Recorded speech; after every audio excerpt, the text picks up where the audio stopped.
உள்ளவைகளை அவமாக்கும்படி. 28 உள்ளவைகளை அவமாக்கும்படி. எல்லாம் சொல்லுங்க, உள்ளவைகளை அவமாக்கும்படி. இந்த உள்ளவைகள் தான் இருக்கிறவைகள், அப்படி சொல்லலாம் இல்லையா?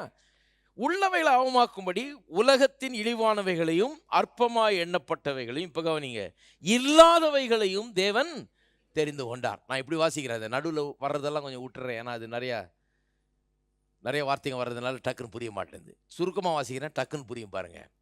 உள்ளவைகள்ன்ற இடத்துல இருக்கிறவைகள் அப்படின்னு சொல்கிறேன், மாற்றிடலாம். இருக்கிறவைகளை அவமாக்கும்படி இல்லாதவைகளை தேவன் தெரிந்து கொண்டார். எல்லாம் சொல்லுவோம், இருக்கிறவைகளை அவமாக்கும்படி இல்லாதவைகளை தேவன் தெரிந்து கொண்டார். இதுதான் கர்த்தருடைய மெத்தடுங்க. இதை ஆபிரகாம் கண்டுபிடிச்சிட்டான்.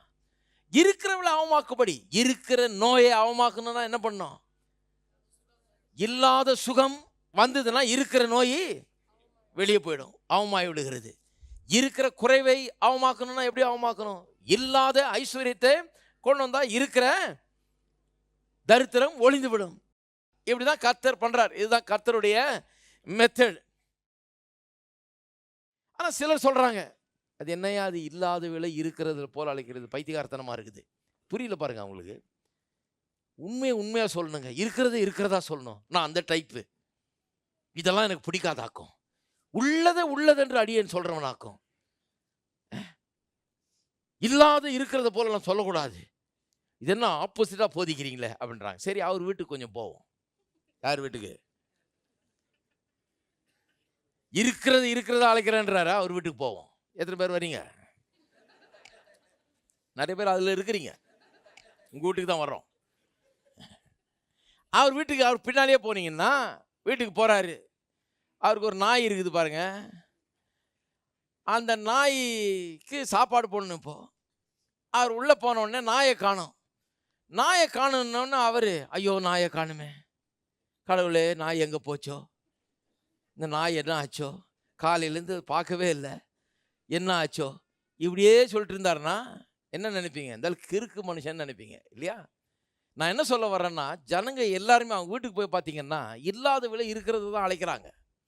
ஆனால் கடவுளுடைய வார்த்தைன்னு வரும்போது மட்டும் இருக்கிறதை உள்ளதா சொல்ல போறேன்னு இதுக்கு மட்டும் யூஸ் பண்ண மாட்டாங்க, பைபிளில் மட்டும்.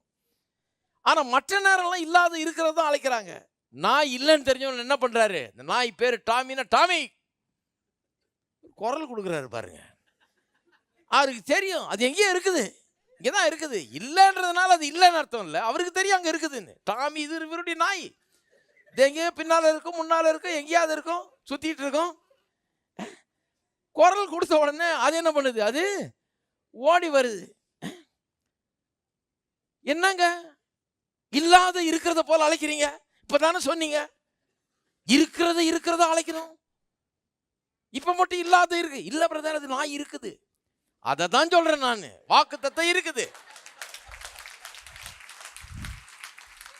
உங்க நாய் இருக்குதோ இல்லையோ, வாக்குத்தத்தம் இருக்கிறது. யாரு கண்டா நாய் ஓடியே போயிட்டு இருக்கோம், நாய் வண்டி பிடிச்சிட்டு போயிட்டு இருப்பாங்க. ஆனா இந்த வாக்குத்தத்தத்தை யாரும் கொண்டு போயிருக்க முடியாது. அது இருக்கவே இருக்கிறது, அது எங்கேயும் போக முடியாது. அது நிச்சயமா இருக்கிறது. கர்த்தர் சொல்லிவிட்டார், பொய்யுரையாத தேவன் சொல்லிட்டாரு. அது நாய் வண்டி பிடிச்சிட்டு போக முடியாது, யாரும் பிடிச்சிட்டு போக முடியாது. அது இருக்கிறது. வானமும் பூமியும் ஒளிந்து போனாலும் அவருடைய வார்த்தை ஒளிந்து போகாதது. அது இருக்கிறது. அப்ப நான் அழைக்கிறேன், இல்லாத இருக்கிறத அழைக்கிறேன்னு சொன்னா இருக்குதுன்னு நான் விசுவாசிக்கிறேன். அது எனக்காக இயேசு சம்பாதித்து வைத்த உரிமைன்னு விசுவாசிக்கிறேன். அதை நான் அழைக்கிறேன். என்ன சொல்ல வரேன்னா, இவங்கெல்லாம் வீட்டிலலாம் டெய்லி இதை ப்ராக்டிஸ் பண்ணுறாங்க, இல்லாத இருக்கிறதா அழைக்கிறாங்க. சரி, நாயும் பூனையும் வச்சிருக்காருன்னு வைங்க, எப்படிலாம் சொல்ல வேண்டியதாக இருக்குது பாருங்க. பூனை இருக்குது, நாய் இல்லை. இப்போ என்ன பண்ணுறாரு? இல்லை, இருக்கிறவர் அழைக்கிறவர் யோகியராச்சவர், உத்தமர். இல்லாதவளை இருக்கிறத போல நம்மள மாதிரிலாம் கிடையாது. இவர் இருக்கிறத அழைக்கிறார். அதனால பூனை தான் இருக்குது, நாய் இல்லை, காணோம், எங்கன்னு தெரியல. நாய் வேணும், என்ன பண்றது? நாய் இல்லை. இவர் இருக்கிறத அழைக்கிறவர். அவர் நல்ல சொல்றார், கிட்டின்றார். பக்கத்து விட்டு போனாலும் சேர்ந்து வந்துடும். பூனையை மியான்னு அழைச்சா பூனையெல்லாம் தான் வரும், வழியில் எந்த நாயும் வரவே வராது. இருக்கீங்களா? நாய் பக்கத்திலேயே வராது. அப்போ நிறைய பேர் இருக்கிறத அழைச்சிட்டு இருக்கிறாங்க. கர்த்தருடைய காரியம்னு வந்த உடனே, வாக்குத்தத்தம்னு வந்த உடனே அதை சொல்ல மாட்டாங்க. இல்லாதவள் இருக்கிறத அது வேணாம், நான் இருக்கிறதா தான் சொல்லுவேன் அப்படிங்கிறாங்க. அதனால என்ன பண்ணுறாங்க, ஒருத்தர் சொல்கிறாரு, ஒவ்வொரு வருஷமும் பிரதர் ஒரு மாதமும் நான் இப்படியே ஒரு 2000 ரூபான்னு பேங்க்கில் போட்டு வச்சு ஒரு நல்ல ஹாலிடே போகணும், கோவாவுக்கு போய் இந்த தடவை குடும்பத்தோடு போய் நல்லா என்ஜாய் பண்ணணும்னு சொல்லி போன 5 வருஷமாக பேங்க்கில் போட்டு சேர்த்துக்கிட்டே வர்றோம் பிரதர், சம்மர் டைம் வந்தால் போகணுன்னு. ஆனால் கரெக்டாக அந்த மே மாதம் வர்றப்ப பிள்ளை சிக்காயிடுது, எல்லா பணமும் ஆஸ்பத்திரிக்கே செலவாயிடுது. இப்பவும் சொல்கிறேன் பாருங்க, மே மாதம் வருது, நீங்கள் வேணா பாருங்க.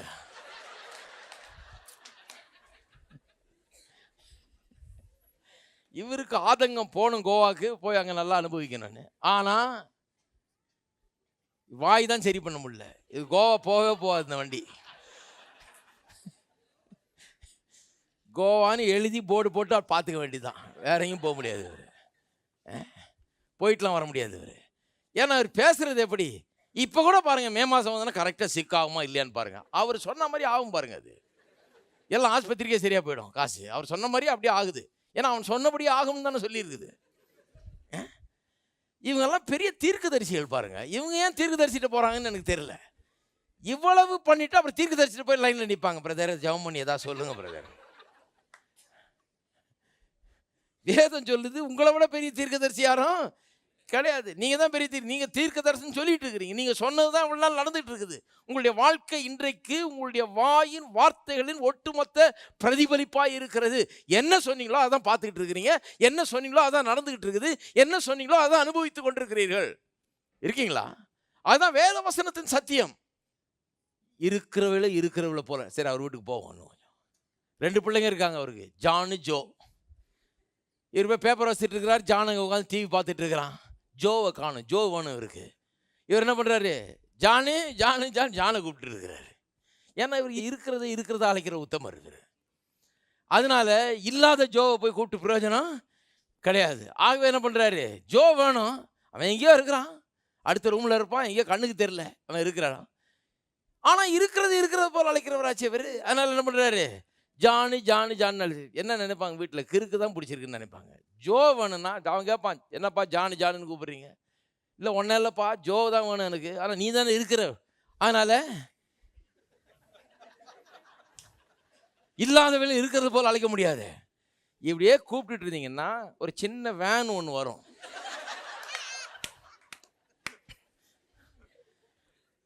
அது ஒரு இடத்துல இருந்து வரும் பாருங்க, அதில் ஏற்றுனாங்கன்னா அப்புறம் திரும்பி வீடு திரும்புறது ரொம்ப கஷ்டம். ஏன்னா வீட்டில் இருக்கவங்களே ஃபோன் பண்ணி சொல்கிறாங்க, என்னன்னு தெரியலங்க, ஒரு 4 நாளாக இருக்கிறதுன்னு அழைச்சிட்டு இருக்கிறாரு. ஜோவன்ன்றார், ஆனால் ஜானை தான் கூப்பிட்டு இருக்காரு, ஜான் அங்கேயே தான் இருக்கிறான், பைத்தியகாரத்தனமாக இருக்குன்னுவாங்க. யாரும் அப்படி பண்ணுறது இல்லை பாருங்க. பைபிள் வசனம்னு வந்த உடனே, வாக்கு தத்துவம்னு வந்த உடனே என்ன சொல்கிறாங்க, அது என்னது, அது இல்லாத இருக்கிறது போல் அழைக்கிறது. நான் இருக்கிறது தான் இருக்கிறதா சொல்லுவேன், உள்ளதை தான் உள்ளதுன்னு சொல்லுவேன். இதுக்கு மட்டும் தான் அதை யூஸ் பண்ணுறாங்களுடைய. வீட்டில் தினந்தோறும் இல்லாத இருக்கிறத அழைச்சிட்டு தான் இருக்கிறாங்க. இருக்கிறத அழைச்சிட்டு இருந்தால் பைத்தியக்காரர்கள் என்று எண்ணப்படுவார்கள். இருக்கீங்களா? இப்படி இருக்கிறத அழைக்கிறவர் வீட்டுக்கு வர்றாரு. வீட்டுக்கு வந்தால் 3 நாளாக வீட்டில் இல்லை, போயிட்டு வர்றாரு. ஒரே சூடாக இருக்குது வீடு, உள்ள டெம்பரேச்சர் 105 டிகிரி காமிக்குது. இவர் போய் உள்ள ஏசி ஆன் பண்ணி டெம்பரேச்சர் செட் பண்ணுறாரு. என்ன செட் பண்ணுறாரு, 70 வேணும், ஏன்னா நல்லா கூழ இதமாக இருக்கணுமே. 70ல் செட் பண்ணுறாரு. நம்ம போய் கேட்குறோம், ஏங்க இருக்கிறதா அழைக்கணும், 105 காமிக்குது, அப்போ 105 வைங்களேன். இல்லாத ஏன் வச்சுட்டு இருக்கீங்க, இல்லாத ஏன் சொல்லுவார். இல்லை எனக்கு 70 வேணும், எனக்கு 105 பிடிக்கல, எனக்கு 70 வேணும். அதே மாதிரி தான் வாழ்க்கை பிடிக்கலையா, அப்போ பிடிக்காத வாழ்க்கையை சும்மா என் வாய் தரேன்னு சொல்லிகிட்டே இருக்கிறீங்க. பிடிக்காத விடுங்க, எது பிடிக்குது, எது வேணும் உங்களுக்கு? நீங்கள் ஜெபம் பண்ணும்போது எவைகளை விரும்பி கேட்டுக்கொள்கிறீர்களோ, எது விருப்பம் உங்களுக்கு, என்ன வேணும் உங்களுக்கு, எவைகளை விரும்பி கேட்டுக்கொள்கிறீர்களோ அவைகளை பெற்றுக்கொள்வோம் என்று விசுவாசியுங்கள், அப்பொழுது அவைகள் உங்களுக்கு உண்டாகும். இருக்கீங்களா? எவ்வளோ தெளிவாக சொல்லியிருக்கு பாருங்க வேதம். அப்போ இருக்கிறத போல் அழைக்கிறதுங்கிறது நடைமுறைக்கு ஒத்து வராத ஒரு காரியமாக இருக்கிறது. இல்லாத இருக்கிறத போல தான் அழைத்து கொண்டு இருக்கிறோம். ஏன்னா என்ன வேணுமோ அதை அழைக்கிறோம், ஏன்னா நமக்கு தெரியாது அங்கே இருக்குதுன்னு சொல்லி அதை எடுத்துகிட்டு வான்னு சொல்கிறோம். இப்போ நான் மைக்கில் கூப்பிட்டேன்னா எனக்கு யாரை கூப்பிட்றேன்னா அந்த ஆட்கள் வருவாங்க. ஏன்னா தெரியும் அந்த ஆட்கள் அங்கே இருக்கிறாங்க, என் கண்ணு முன்னால் இல்லை, அங்கே எங்கேயும் இருக்கிறாங்க, பில்டிங்கில் இருக்கிறாங்க. நான் வேணும்னா கூப்பிடலாம் இல்லையா? அதுபோல தான் கடவுளுடைய வாக்குத்தத்தங்கள் இருக்குது. அது எனக்காக வைக்கப்பட்டிருக்கிறது, எனக்காக சம்பாதித்து சேர்த்து வைத்திருக்கிறார், எனக்கு அது கொடுக்கப்பட்டிருக்கிறது. சகல ஆசீர்வாதங்களும் எனக்கு என்று வைக்கப்பட்டிருக்கிறது. இந்த வைக்கப்பட்டிருக்கிற ஆசீர்வாதத்தை தான் நான் பெற்றுக்கொள்ள பார்க்குறேன். இதில் இன்னொரு பிரச்சனை என்னன்னா, நிறைய பேருக்கு என்னங்க இதை போதிச்சு கடைசியில் ஜனங்கள்லாம் எனக்கு அது வேணும் இது வேணும்னு இந்த திங்ஸ் பின்னால் போயிடுறாங்க. நாங்கள் வந்து திங்ஸ் பின்னால் போகிறதுக்கு போதிக்கிறது இல்லை. எந்த திங்ஸ் பின்னால் போக சொல்கிறோம், எந்த திங்ஸ் எல்லாம் அவர் ஏற்படுத்தி வச்சிருக்காரோ அந்த திங்ஸ் பின்னால் போக சொல்கிறோம். நாம் எதுவும் திங்ஸை தேடி போகிறதில்ல.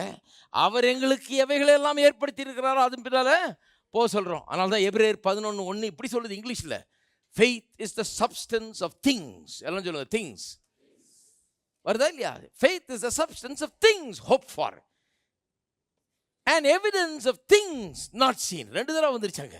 திங்ஸ் ரொம்ப மோசம் இல்லை, நிறைய திங்ஸை கர்த்தர் ஏற்படுத்தி வைத்திருக்கிறார். அதனால சொல்றாரு, தேவனுடைய ராஜ்யத்தையும் அவருடைய நீதியும் தேடுங்கள், அப்பொழுது இவைகளெல்லாம் உங்களுக்கு கூட. இங்கிலீஷ்ல அருமையாக வந்திருக்குது, seek first the kingdom of God and his righteousness and all these things shall be added unto you.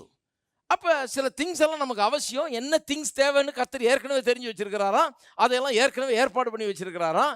இதை தேடினா அது வந்துடும்ன்றாரு. இயேசுவை தேடினா அது வந்துடும், தேவனுடைய ராஜ்யத்தை தேடினா அதெல்லாம் கூடயே வந்துடும்ன்றாரு. அப்போ தேவன் ஏற்படுத்தி வைத்திருக்கிற திங்ஸை, தேவன் ஏற்படுத்தி வைத்திருக்கிற விதத்தை உபயோகப்படுத்தி தான் நாம் பெற்றுக்கொள்ள முடியும். அவர் ஏற்படுத்தி வைத்திருக்கிற திங்ஸை எப்படி நான் பெற்றுக்கொள்கிறது? விசுவாசத்தின் மூலமாக தான். விசுவாசத்தின் மூலமாக நான் என்ன, நான் அந்த திங்ஸை இல்லாதவளை இருக்கிறவளை அழைக்கிறது போல அழைக்க வேண்டும். அப்படித்தான் நான் சொந்தமாக்கி கொள்ள வேண்டும் இல்லைங்களா? அப்படி தான் அந்த திங்ஸை நான் சொந்தமாக்கி கொள்ள முடியும். இந்த வேதம் முழுக்க தேவனுடைய பிரின்சிபிள்ஸால் நிறைந்திருக்குது. எப்படி கர்த்தர் எனக்காக ஏற்படுத்தினவளை நான் சொந்தமாக்கி கொள்வது. பாருங்க, இவ்வளோ பெரிய புஸ்தகம் இருக்குது, கர்த்தருடைய வார்த்தைன்னு சொல்கிறோம். இதை கர்த்தர் எதுக்கு கொடுத்துருக்கிறாரு? எல்லாரும் ஒரு புஸ்தகம் வச்சுருக்காங்க, நம்ம ஆளுங்களுக்கு ஒரு புஸ்தகத்தை கொடுத்துருவோம், நிறைய பேஜெல்லாம் நிரப்பி ஏதாவது எழுதி கொடுத்துருவோன்னு கொடுத்தாரா? கிடையாதுங்க. இதெல்லாம் வந்து ஜீவ வார்த்தைகள். இதில் எழுதப்பட்டிருக்கிற ஒவ்வொரு வார்த்தையினாலும் மனுஷன் பிழைப்பான் என்று எழுதியிருக்கிறது. நீங்கள் பிழைக்கும்படியாய் உங்களுக்காக கொடுக்கப்பட்ட வார்த்தைகள். இதெல்லாம் பிரின்சிபிள்ஸ். இது வேலை செய்யுங்க. எப்போ வேலை செய்யும்? இதை பயிற்சிவித்தால் தான் வேலை செய்யும். இல்லாதவர்கள் இருக்கிறவர்கள் போல் அழைக்கிறவன்னு எப்போ நான் வாசித்திருக்கிறேன். இதெல்லாம் யாரும் தொடவே மாட்டாங்க, இதை தொடவே மாட்டாங்க, இதை பற்றி பேசவே மாட்டாங்க. ஆபிரகாம் எடுத்தாங்கன்னா கூட இதை விட்டுருவாங்க. ஆனால் ஆபிரகாமே இதுதான், இதைத்தான் ஆபிரகாம் கற்றுக்கொண்டான். அதனால தான் அவனுக்கு நடந்தது விஷயம், அதனால தான் அவனுக்கு அற்புதம் நடந்தது. ஆனால் இந்த இல்லாதவர்கள் இருக்கிற போல் அழைக்கிறது யாருமே எனக்கு சொல்லி கொடுத்தது கிடையாது. பாருங்க, இதெல்லாம் கடல் கடந்து போய் படிக்க வேண்டியதாக போச்சு. நான் இப்போ நீங்கள் எதையும் கடக்க வேண்டியதில்லை, சும்மா பஸ் ஏறி வந்தாலே கற்றுக்கலாம். இது சிலர் நடந்தே வந்துடுறீங்க பக்கத்தில் இருந்து. அதனால தான் இவ்வளோ பேர் வந்துருக்கிறீங்க. ஏன்னா ரொம்ப தூரம் போக வேண்டியதில்லை, இப்போ இங்கே வந்துருச்சது, இங்கேயே கற்றுக்கொள்ளலாம். அப்போ இதெல்லாம் பயிற்சி வைக்கலாம். கர்த்தருடைய பிரின்சிபிள்ஸால் நிறைந்து இருக்குது. இதெல்லாம் வேலை செய்யும். எனக்காக எழுதப்பட்டிருக்கிறது. ஆபிரகாமுடைய காரியம் எனக்காக எழுதப்பட்டிருக்கு, நமக்காக எழுதப்பட்டிருக்குன்னு சொல்லியிருக்குது. அப்போ இதை நான் எடுத்து நான் இதை ஒர்க் பண்ணேன்னா எனக்கு அது வேலை செய்யும். அதனால தான் எனக்காக எழுதப்பட்டிருக்கிறது. அப்போ பாருங்க, ஒரு பிள்ளை பிறக்குது, பிறக்கும் போது அது நடக்கணும்னு தான் பிறக்குது இல்லையா? ஒரு நாள் நடக்கும். ஒன்றும் இல்லை, 1 வருஷம் வெயிட் பண்ணி பாருங்க, அது நடக்கும். அந்த 1 வருஷம் வந்த உடனே குழந்தை நடக்க ஆரம்பிச்சிருச்சு. நடக்க ஆரம்பித்த உடனே பாருங்க, ஒரு 4 அடி எடுத்து வைக்குது, பொத்துன்னு உழுது, திருப்பி 4 அடி எடுத்து பொத்து உழுது, 10 தடவை உழுது. உழுந்த உடனே குழந்தை இந்த நடக்கிறதெல்லாம் சும்மா இல்லாதவள் இருக்கிறவள் அழைக்கிறவள் சொல்கிறாங்களா, அந்த மாதிரி கேஸ் இது. ஒரே மாத்திர கேஸு. நடக்கலாம் முடியாது, நான் நடந்து பார்த்துட்டேன், 10 தடவை விழுந்துட்டேன், இனிமேல் நடக்க போகிறது இல்லைன்னு சொல்லுதா குழந்தை? கிடையாது. குழந்தை பார்க்குது, 100கணக்கான பேர் 1000கணக்கான பேர் நடந்து போயிட்டுருக்கான், ஓடுறான், நடக்கிறான். அப்போ என்னாலையும் நடக்க முடியும். நான் விழுந்துக்கிறேன். ஏன் விழுகிறேன்னா, இன்னும் எனக்கு பயிற்சி போதாது, எக்ஸசைஸ் போதாது எனக்கு, அதனால தான் நான் விழுகிறேன் அப்படின்னு சொல்லி அந்த குழந்தை எத்தனை தடவை விழுந்தாலும் எழுந்துருச்சு நடக்கிறது. அப்போ நாம் விசுவாசத்தை அப்படி தான் பயிற்சி பண்ண வேணும். பாருங்கள், இதில் உள்ளவைகள்லாம் வேலை செய்யும். வேலை செய்யுமா செய்யாதா? கண்டிப்பாக செய்யும். இன்றைக்கி நீங்கள் புதுசாக அதை கற்றுக்கொள்ள ஆரம்பித்தாலும் இது வேலை செய்யும். ஒரு வேளை புதுசாக நீங்கள் பயிற்சி பண்ணுறவங்களுக்கு சில காரியங்கள் வேலை செய்யாமல் இருக்கலாம். அது ஏன் வேலை செய்யலைன்னா பயிற்சி தேவை. இன்னும் பயிற்சி பண்ணிங்கன்னா நல்லா வேலை செய்யும். பயிற்சி எவ்வளோ அதிகமாக பண்ணுறோமோ அவ்வளோ அதிகமாக, ஒரு குழந்தை எவ்வளோ அதிகமாக நடக்குதோ அவ்வளோ நல்லா நடக்க ஆரம்பிக்கிறது போல் இதை பயிற்சி செய்ய செய்ய இன்னும் நல்லா அது வேலை செய்யும். பாருங்க, ஒருத்தர் ஏரோப்ளேனை ஓட்டணும்னு ஆசைப்பட்டான்னா நேராக போய் மீனம்பாக்கம் ஏர்போர்ட்டில் நின்றுட்டு ரன்வேல நிற்கிற ஏரோப்ளேனை எடுத்து பைலட்டை ஒதுக்குன்னு சொல்லி உட்காந்து எடுத்தான்னா நேரம் மரத்தில் போய் சொருகிட வேண்டியதான் அது. ஏன்னா இவன் ஓட்டுனதே கிடையாது. he has to learn to operate it. அது எப்படி ஓட்டுறதுன்றதை ஒரு ட்ரைனிங் எடுக்கணும் பாருங்கள். ஒரு பிளேன்லேருந்து இன்னொரு பிளேனுக்கு மாறினாலே அதுக்கு தனி ட்ரைனிங் கொடுக்குறாங்களாம். அப்போ விசுவாசம் அப்படி தான் ட்ரைனிங் எடுக்கணும். விசுவாச ஜீவியம் என்கிறது பயிற்சி பெற வேண்டும். இந்த பயிற்சியில் முதல்ல கொஞ்சம் தோல்வி மாதிரி தெரியலாம், முதல்ல இது வேலை செய்யாது போல தெரியலாம். ஆனால் பயிற்சி செய்ய செய்ய செய்ய இது நிச்சயமாக வேலை செய்யும். எத்தனை பேர் விசுவாசிக்கிறீங்க? கண்டிப்பாக வேலை செய்யும். ஏன்னா அது கடவுளுடைய பிரின்சிபல்ஸ். அப்போ கர்த்தர் நமக்காக எல்லாத்தையும் ஏற்படுத்தி வைத்திருக்கிறார். அதையெல்லாம் பெற்றுக்கொள்ளும்படியாக தான் நாம் இதை பயன்படுத்துகிறோம். அதுக்கு விசுவாசம் தேவை. அந்த விசுவாசம் எப்படி வேலை செய்கிறது என்பதை நான் அறிந்து கொள்வது அவசியம்.